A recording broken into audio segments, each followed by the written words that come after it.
see how that goes. All right. So we're getting the chapters out of sequence because the content of chapter 8 is a better preparation for 1, 2, 3, 4, 5, and 6. Is this only for chapter 8? Yes. Okay, I was just wondering. Yes, just for chapter 8. We've gone through chapter 5, chapter 8, and then we're back up to 6 and 7. 6 and 7 will be together. Chapter 8 is on chemical composition.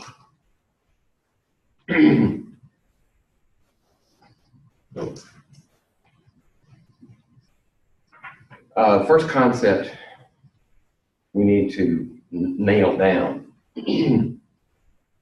is it's called counting by weighing. It's really simple, and the analogy is trying to count the number of marbles in a jar. You want to try it. Raffle. So you have this jar full of marbles. You're supposed to guess how many are in there.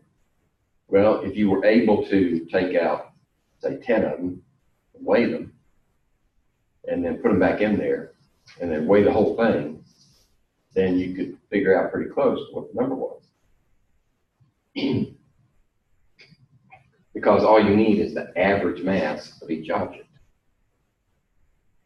Of course, they won't let you do that, but if you could.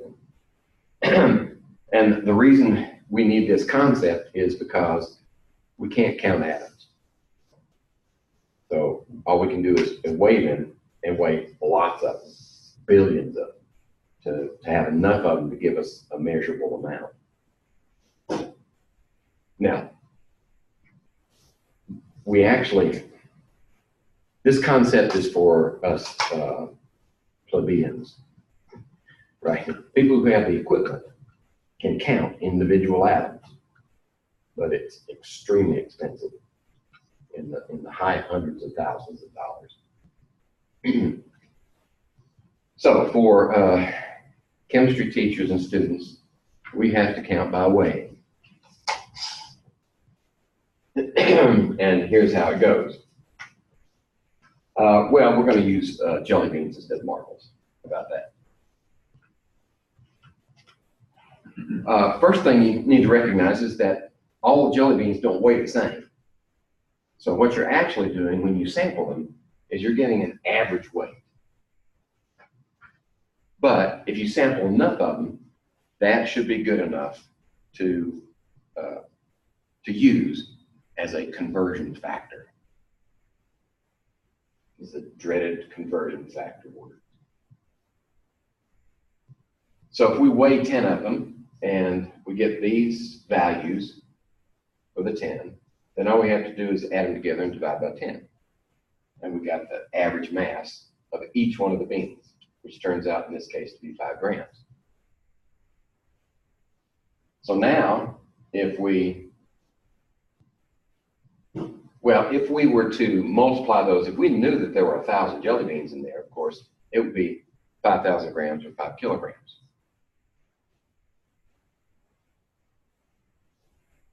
I don't like that kind of problem. Here we go, this is a better one. So let's go with marbles. If we have some marbles and we weigh them and they weigh 394.8 grams, and then 10 of those marbles that we pull out weigh 37.6 grams, how many marbles are in the pile? I like to use the conversion factor method.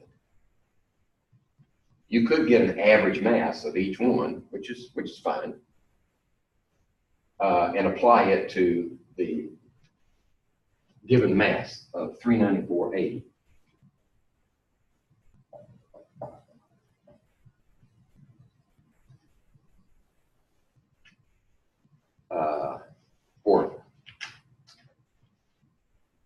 Okay, so if that's the total mass, then we can convert that from grams to marbles. All we need is the mass. This is our conversion factor, is 3760, and that represents 10 marbles.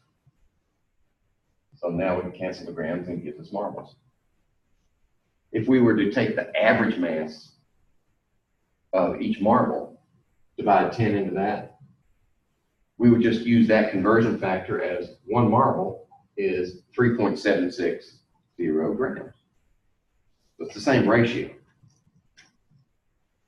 And then when you divide that out, you get 105 marbles. Okay? That's counting by weighing. Now suppose we were actually take the marbles out and count them. Do you think we'd get 105 marbles? Maybe. Maybe not. We might get 106 marbles, 107 marbles. But it would be very close. You just have to recognize that this method, like any measurement, has within it the potential for error. Right? Any measurement has error. You just try to minimize the error and try to understand where the error occurs. That's why we spend so much time on significant figures, using those to calculate, because it's a method of getting a handle on error and what to do with it. Okay, so if we want to use this method now for counting atoms. Trouble is that each atom is an extremely small weight or mass. So that's what one atomic mass unit weighs 10 to the minus 24th grams. It's pretty small. Remember, one atomic mass unit is roughly equal to one proton.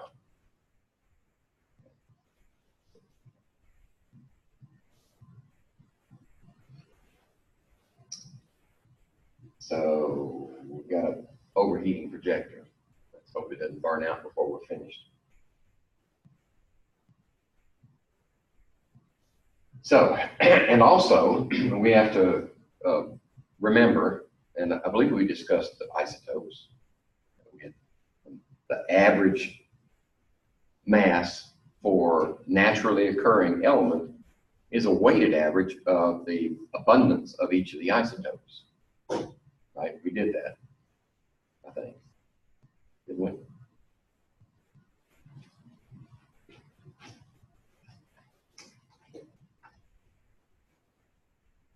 Yeah, we did that. You might have to refresh your memory.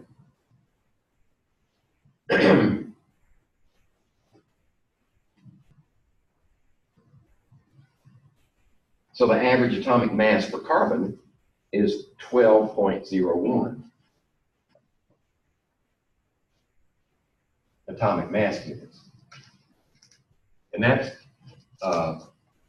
per carbon atom on average. That's not the absolute. The absolute for carbon is 12 because carbon is the standard. We set carbon's mass, the carbon-12 isotope, we set that mass equal to 12.0000. It's an exact number. And all the rest of them are compared to that one. And they will be usually some whole number in a fraction. But the reason that 12.01 is the average mass for carbon is that we have carbon-12, carbon-13, carbon-14 in the mix. Right? Most of them are 12. You have a few of these and almost none of those. So, and if you look at the atomic mass, the average atomic mass for an element, you can get a pretty good idea of which isotope is the most abundant. Right? If it's 12, like this, very close to 12, that's the lion's share, 12. It carries most of the weight, it's the most abundant. you have something that's, say, in between, like chlorine is 35.45.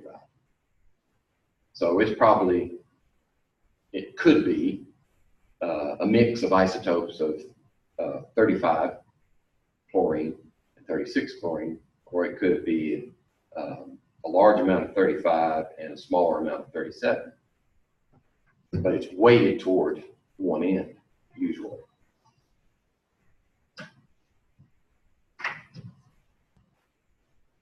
Okay. Come on through. Yeah.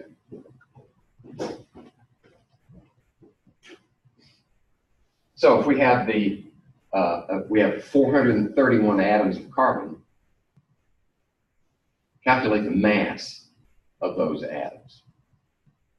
So we're back to conversion factors.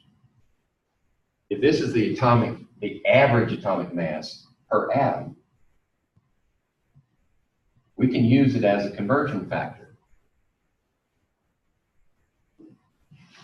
Right? We have 431 atoms. There you have a conversion factor. And just 12.01 times 431 gives you 5,176 atomic mass units for that many atoms of carbon on average, because we know that some of them are 12s and some of them are 13s and some of them are 14.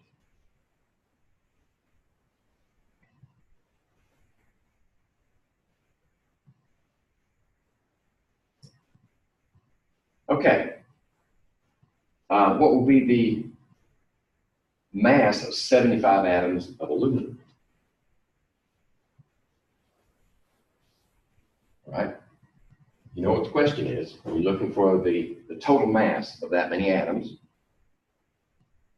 So we're going to convert 75 atoms of aluminum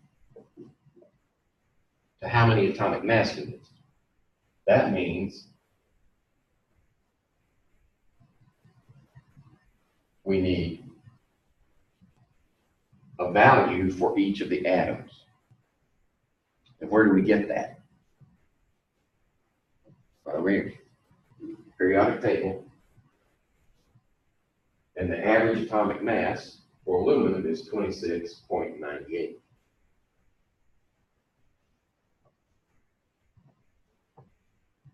Okay. So that cancels the atoms, leaves us with atomic mass units. Okay.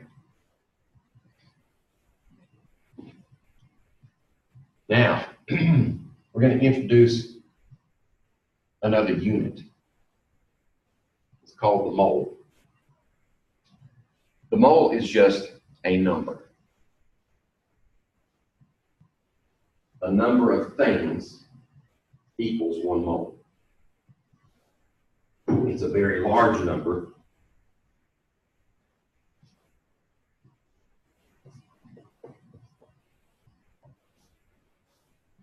Into the 23rd, things is a mole.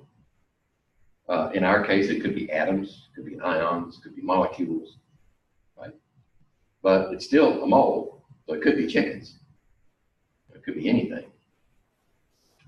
But since it is actually derived from chemical definitions, we tend to stick with atoms, molecules, and ions. The mole itself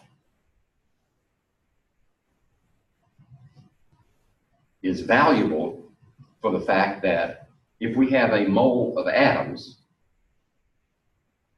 then the mass of that mole of atoms is equal to this value, the average atomic mass. So if we're talking about 1 atom, that value is atomic mass units for the 1 atom. But if we're talking about a mole of atoms, that many, then that value is grams. So we used aluminum 2698. So we had 2698 atomic mass units per atom. That also is 2698 grams per mole. And notice when you write out the mole complete name, it's MOLE. When you abbreviate it, it's just MOL. Go figure. I mean, why bother?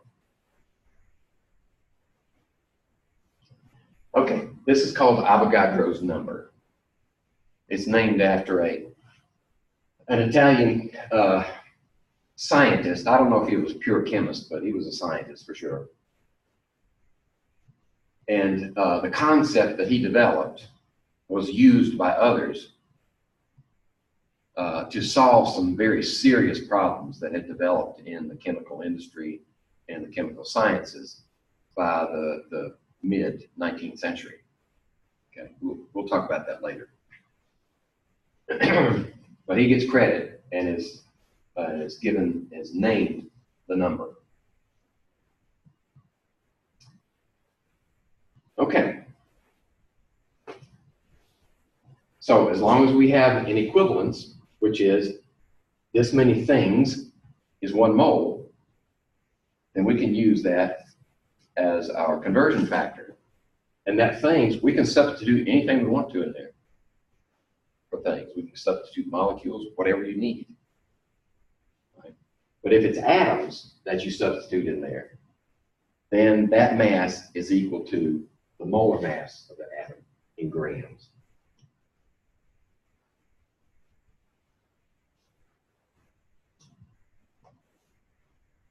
So this just illustrates that point. If you have this many atoms of each one of these, you have a different mass, right? So if we have this mass for aluminum, that mass for gold, aluminum has lighter atoms than gold does.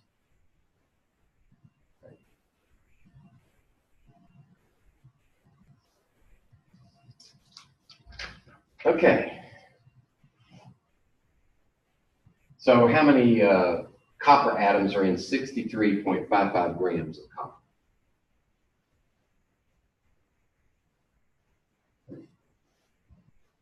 63.55 grams of copper. How many atoms do we have? The first place to look that I would look for that is what's the molar mass of copper? So let's see. Turns out it's 63.55 grams per mole. So how many atoms do we have?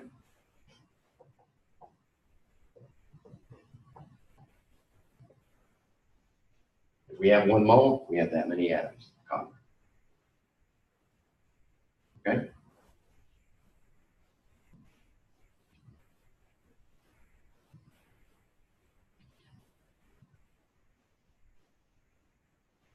Which one is closest to the average mass of 1 atom of copper? Well, test-taking technique. How many atoms would weigh that much? None. That's just too much mass. It's got to be this one. So that was kind of a dumb question. But you can calculate that. All you need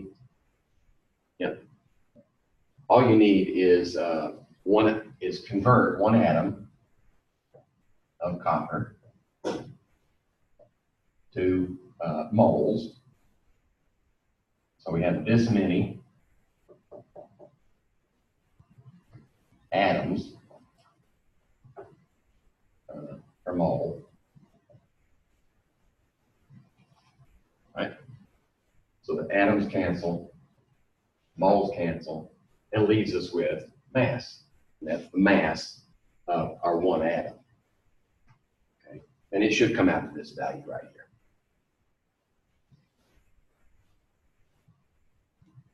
Oh, there's the calculations. I forgot to put them there. You probably ought to do that because you get the hard copy.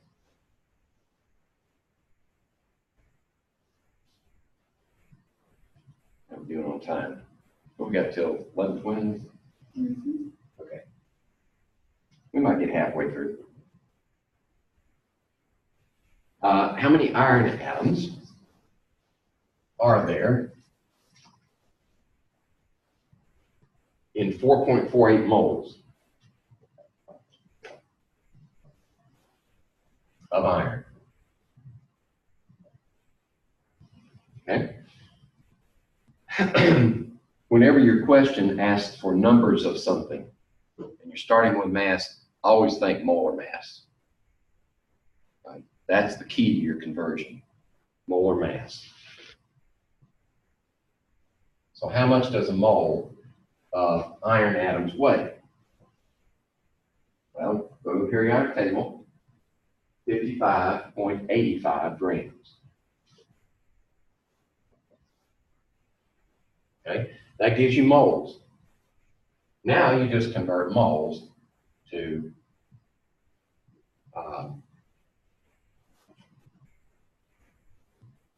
excuse me, you convert grams.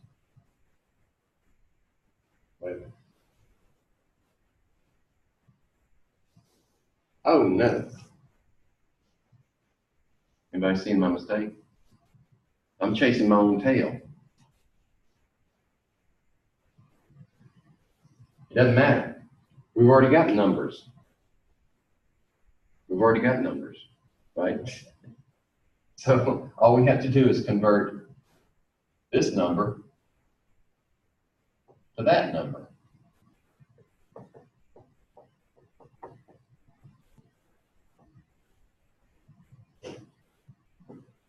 Okay? I was thinking grams. That's not grams, that's moles. We're already in numbers.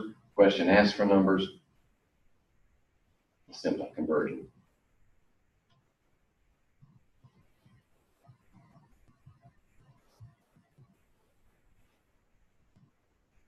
Okay. Now, let's see what we got to deal with here. A sample of 26.98 grams of aluminum has the same number of atoms as how many grams of gold? Okay. What are we starting with? 26.98 grams of aluminum. Okay. We want to find out how many grams of gold would it take to give you the same number of atoms as aluminum? So we want, our answer needs to be grams of gold. So if they've got to have the same numbers, we want to find out how many numbers does that represent?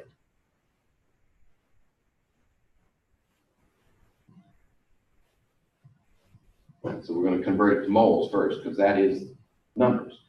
And the mole is useful because it's easier to discuss numbers of atoms as 1, 2, 3 moles than it is 6.022 times 10 to the 23rd atoms, or 1.2 times 10 to the 24th atoms. It's just much easier to deal with moles than it is with raw numbers. Okay, so aluminum is 2698 grams of aluminum per mole. Right? So that gives us how many moles of aluminum we're dealing with. Now, if we want to find out grams of gold, we got to convert the moles, right, same number of moles, to mass of gold. So we just look to the periodic table, 196.97. 196.97 grams for that mole. Now we got a problem set up. It's just crunching numbers. Okay?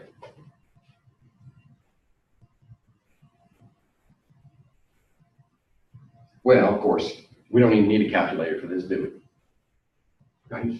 2698 cancels that, and that leaves us with this value.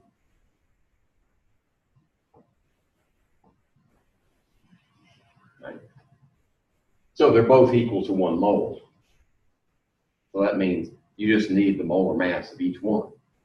You got the same number of atoms of each one. That one's going to weigh this, and gold's going to weigh that.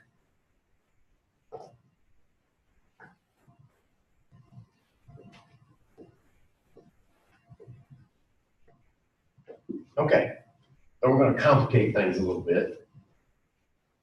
Let's say we have 100-gram samples of each one of these metals. Zinc and silver. It's got 100 grams of each.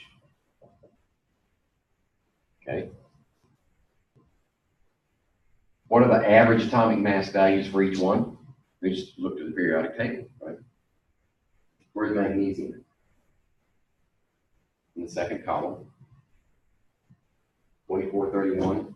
I always round off to 2 decimal places. This is grams per mole.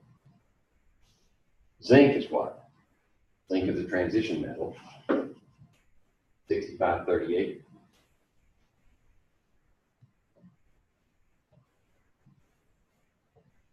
And silver is also a transition metal.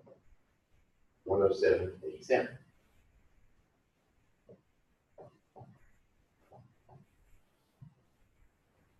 Okay. So we've got that basic information.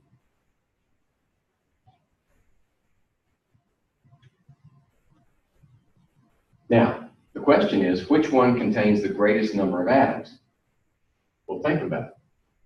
If you've got 100 grams of each one, and magnesium weighs this much per atom, or per mole of atoms, then it's going to take more magnesium to make 100 grams than it will zinc, right? Because each atom weighs more. And then it takes even fewer silver atoms to make that mass, because they weigh more. So the most number of atoms is this one. And if you can calculate that, right? You just take that 100 grams, convert it to moles. Convert that to moles, convert that to moles, convert that to moles. And you can find out how many moles of each one and compare them, of course. It'll be, this has the most, this has the next, and this has the least.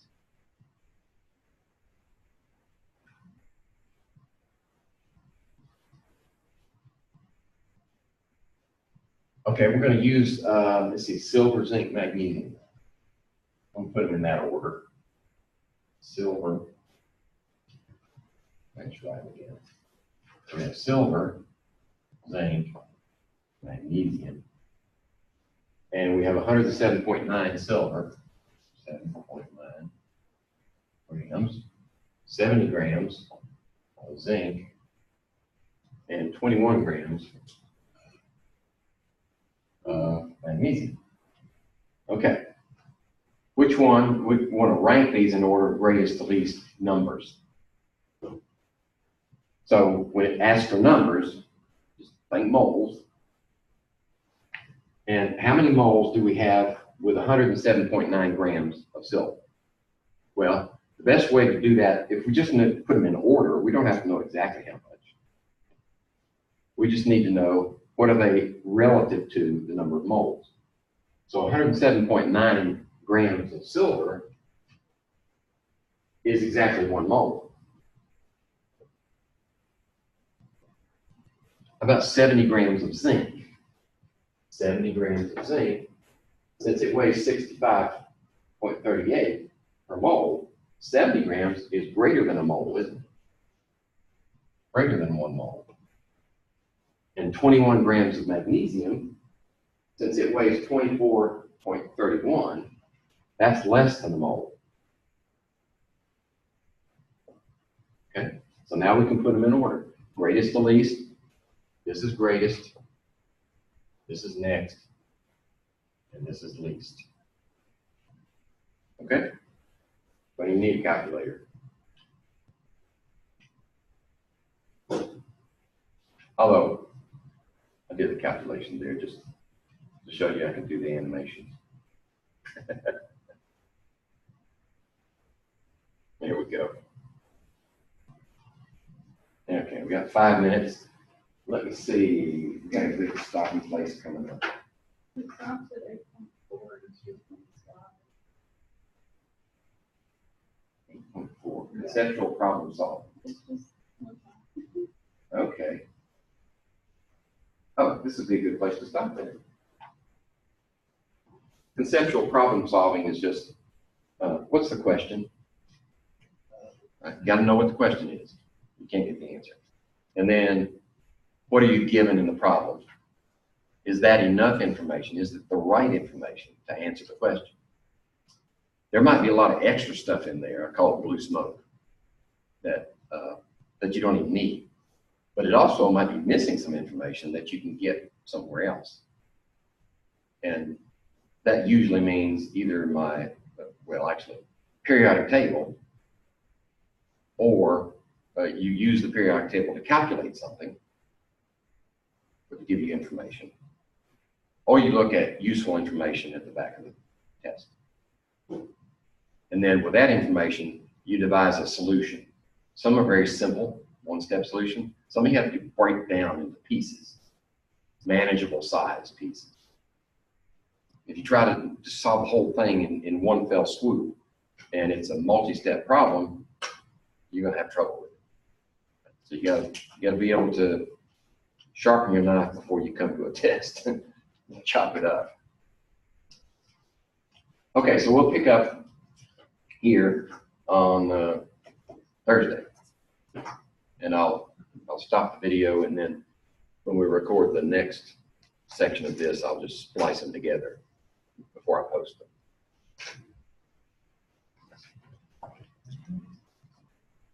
Okay. So let's see. Stop video.